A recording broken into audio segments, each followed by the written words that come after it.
बच्चों अब हम देखते हैं सेट जेफ रूल या हम इसे जेट सेब रूल भी कहते हैं।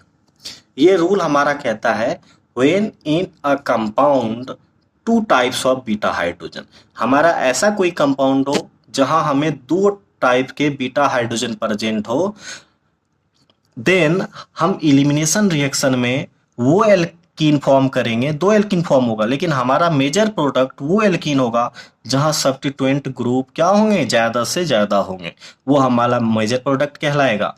क्योंकि सब्स्टिट्यूएंट ग्रुप मोर होने पर हाइपर कंजुगेशन मोर होता है जो स्टेबिलिटी को इंक्रीज करता है।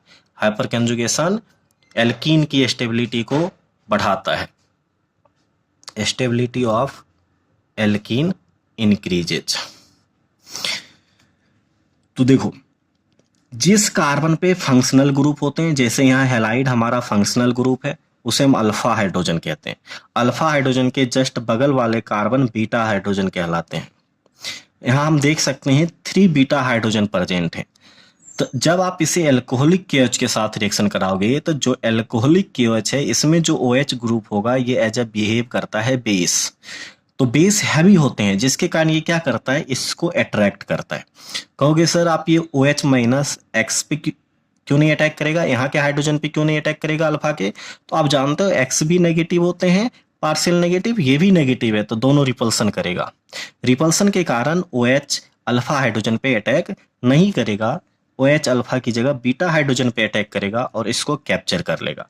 इसे जैसे ही उस कैप्चर करेगा तो ये हाइड्रोजन अपना बॉन्ड डोनेट करेगा और यहाँ से X इलिमिनेट हो जाएगा।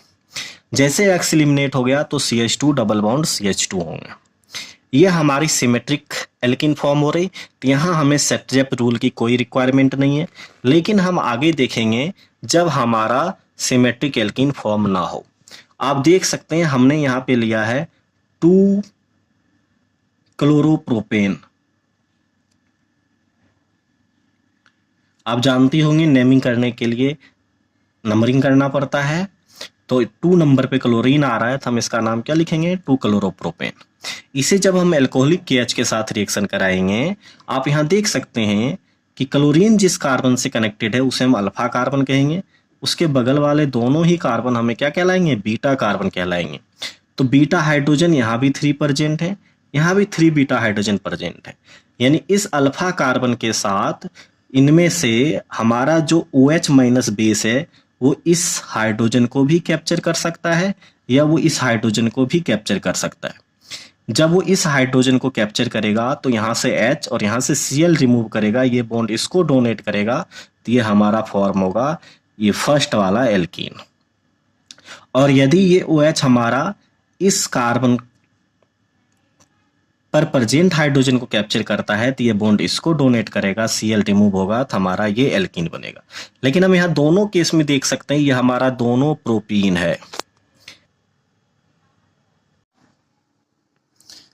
बच्चों दोनों ही कंपाउंड का नाम प्रोपेन है, यानी कोई चेंजेस नहीं है। ये भी हमारा 1 प्रोपीन है, ये भी 1 प्रोपीन, यहाँ भी हमें सेट जेप की कोई रिक्वायरमेंट नहीं है। अब हम देखते हैं दूसरा 2 क्लोरोब्यूटेन। इसका नाम क्या होगा, 2 क्लोरोब्यूटेन, क्योंकि आप नंबर करेंगे तो 1 2 3 4 सेकेंड पर हमारा क्लोरीन आ रहा है। तो हम देख सकते हैं ये हमारा अल्फा कार्बन है, ये हमारा बीटा कार्बन है, ये भी हमारा बीटा कार्बन है। तो यहाँ भी बीटा हाइड्रोजन प्रेजेंट है और यहाँ भी बीटा हाइड्रोजन प्रेजेंट है।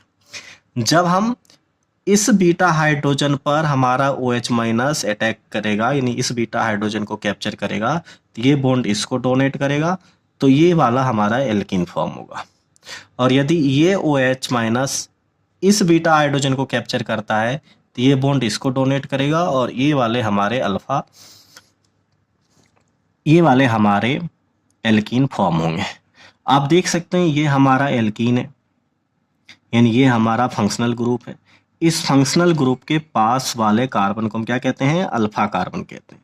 तो इस एल्कीन पर हम देख सकते हैं कितने अल्फा कार्बन है, 6 अल्फा हाइड्रोजन 6 है, अल्फा हाइड्रोजन 6 है। वहीं आप हम इसमें देखेंगे तो इस साइड कोई अल्फा हाइड्रोजन प्रेजेंट नहीं है, यहाँ अल्फा हाइड्रोजन है, कितने हैं, 2 हैं।